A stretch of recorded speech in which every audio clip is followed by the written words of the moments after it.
Hey guys, welcome back to week 2 of our online distance learning. Hopefully week 1 went okay. Remember, we're all learning, so hopefully it continues to get better for us. Now this week, guys, we are working on volume 3D geometry volume, which is new to us. We have not touched on this before, but you have seen a little bit of it in 6th grade. I don't want you to feel like you're being bombarded with a bunch of assignments. We are going to talk a little bit more about those, but you will see a couple links pop up on Google Classroom. So our first one that I would like you to do is the volume of rectangular prisms. You're going to watch a quick video, and then you're going to answer the Google form that corresponds to that video. It is 5 questions. Once you complete that one, now rectangular prisms is a review of 6th grade. That's what you did learn in 6th grade. And then we're going to move on to volume of triangular prisms, which is new to us. You'll watch a quick video as well, and then you'll answer another 5 questions on another Google form. And then we'll touch upon volume of pyramids. So same thing. These are all the same thing, same format. You'll watch a video, 5 questions. So that's 5 for rectangular prisms, 5 for triangular prisms, and 5 for pyramids. So total of 15 questions right there. And then once we're completed all 3 of those, you should be able to see your grade right away on the Google form. And that'll kind of help us know, like, oh man, I really didn't know this. Let me go to tutoring with me, Miss Ortiz, Mondays and Wednesdays from 1 to 2. I do hang out for the whole hour, so I'll post the links on Google Classroom. Just join our meeting, and you can ask any questions that you have, or if you want to just kind of sit in and see what other questions other students have, those may help you as well. And then once we're done with all 3 of those Google Forms, guys, you will go back to Google Classroom, and you have a mini assessment. That mini assessment is 10 questions, and it's over all of it. So over prisms and pyramids, and it kind of puts it all together for us. Now remember, all of these assignments are due by Friday, April 3rd at 4 p.m. So we'll have 2 opportunities for you guys to join in and ask me any questions, and that's Monday and Wednesday from 1 to 2. Oh, and as always, guys, Imagine Math is there for you guys. This week, you do not have an Imagine Math pathway assigned to you, but if you want some extra practice, there will be a pathway available for you. All right, guys, so what is our TEKS that we're hitting this week? It is volume 7.9a, and we're going to be solving problems involving the volume of rectangular prisms, triangular prisms, rectangular pyramids, and triangular pyramids. Now, all of this is new content, guys, except for the volume of rectangular prisms. You did see a little bit of that in 6th grade, but you're not in this alone, guys. I will be here to help you. So please reach out anytime you have a question. All right, guys, so what is volume? Now, volume is the total capacity of a 3D object, and it describes how much space the object occupies. So whereas, for example, I had a box, and in area, we were really just doing, okay, well, how much space is the top of the box or the side of the box?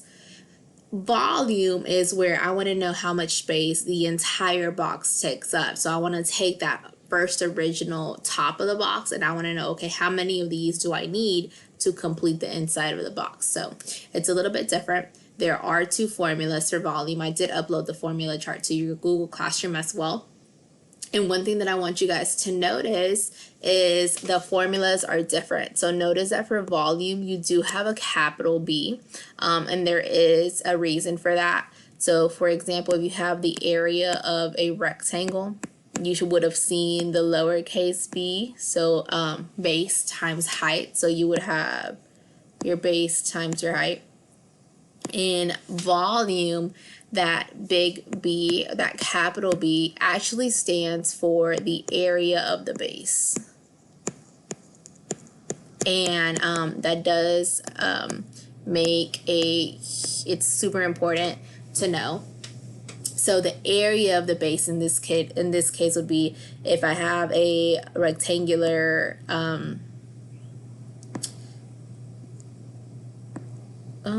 if I knew how to draw, there you go, you'll get the point. I'm now looking, okay, at what is that area of this base, and then times the height of my whole rectangular prism. So I know it's a little bit confusing, guys. Don't worry, I'm here to help you out. but we're going to talk a little bit more about it, okay, on the next couple slides.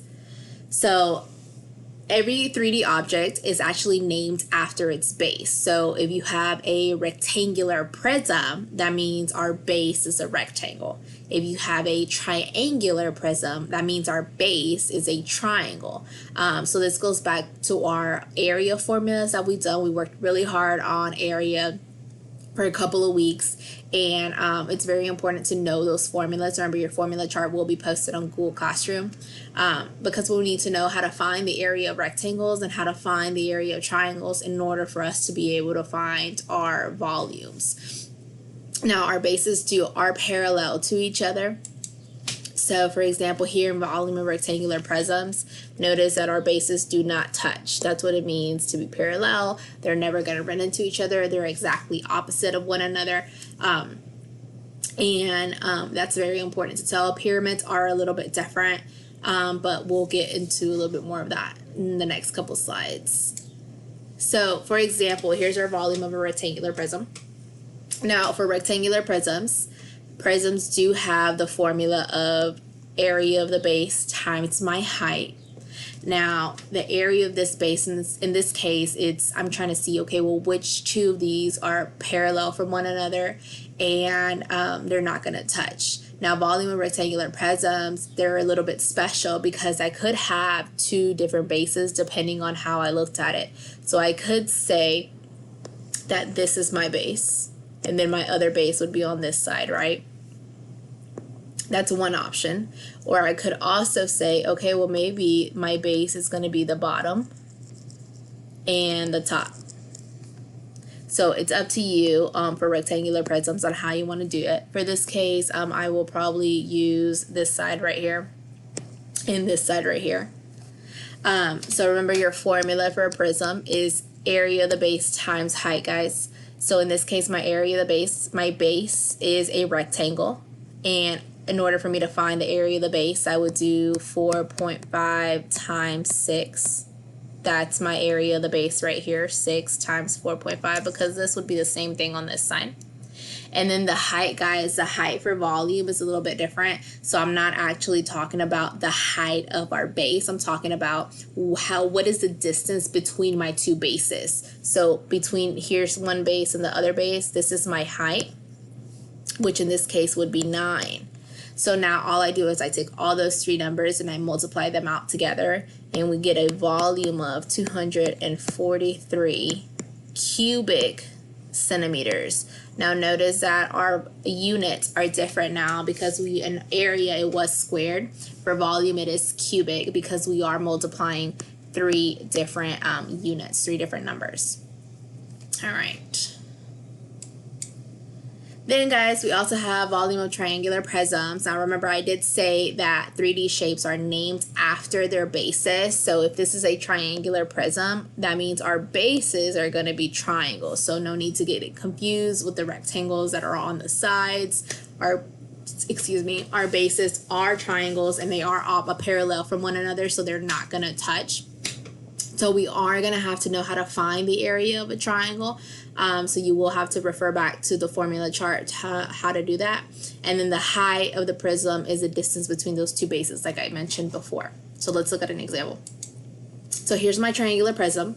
Now remember, triangular, that's my base. That's how I know that my base is this triangle right here, and then the triangle in the back. And they're parallel from one another. That means they're not going to touch. And the triangular prism still has that same volume formula. So we still have area of the base times height. But here's where it's a little bit different, because our base is a triangle, and our area, how to find the area of a triangle is half base length times height, which in this case, I have my triangle right here, and my base is 4. And my height, remember, your height has to have that 90-degree angle, like right here. So my height would be 3.5. And I would take half of that or divide it by 2, however you want to do it. I could say, well, half of 4 is 2. So then I would just have 2 times 3.5. And that'll give me 7. So 7 is my area of the base. So don't think we're done yet. That's just the area of my base, is the area of this triangle is right here. Now what I need to do is I need to multiply times my height to figure out the total volume. And remember, your height is actually the distance between those two bases. So how do I get from one base to the other, which is here, and that's also 7. So my volume for this triangular prism would be 7 times 7, which is 49 cubic feet. All right, let's go into our next example. All right, guys, so then we have pyramids, and pyramids are a little bit different, guys, because we do have a different formula. We do only have, it is a third of the area of the base times height, but it's the same way. They're still named after the base. So we will still find the area of whatever the first word is, and then we'll use that formula to find the volume. Now the height of the pyramid, guys, does go from the vertex straight to the pyramid base. So it would go from the very top all the way to the bottom. That is the height that we would use. So here's our example for a pyramid, guys. I do have a rectangular pyramid. That tells me my base is a rectangle. So here's my formula, a third area of the base times height. In this case, my area of the base is a rectangle, so I do have 8 times 3.5. And then the height, remember, it goes from the vertex all the way down to the bottom, so my height is 13. So I will multiply out all those numbers together, where 8 times 3.5, which would give me 28. And then 28 times 13 is 364. And then I take a third of that, guys, and that'll give me 121 and a third cubic centimeters for my volume. I know I went a little bit fast on that one, guys, so please feel free to pause, rewind, do whatever you like to understand this problem for me. And then triangular pyramids, guys, same thing. You'll find the area of the triangle here. So here's my triangle. I will need that right degree angle. Find the area of that triangle, multiply it times your height, and then make sure you take 1/3 of that. I will post more examples, guys. I'm just running out of time, so I'm sorry about that. But I'll post more examples. Be on the lookout for Go on Google Classroom for those. All right, guys, so this is what you'll be seeing on Google Classroom. This is the intro. This is where you'll find the intro video, that which is this one, and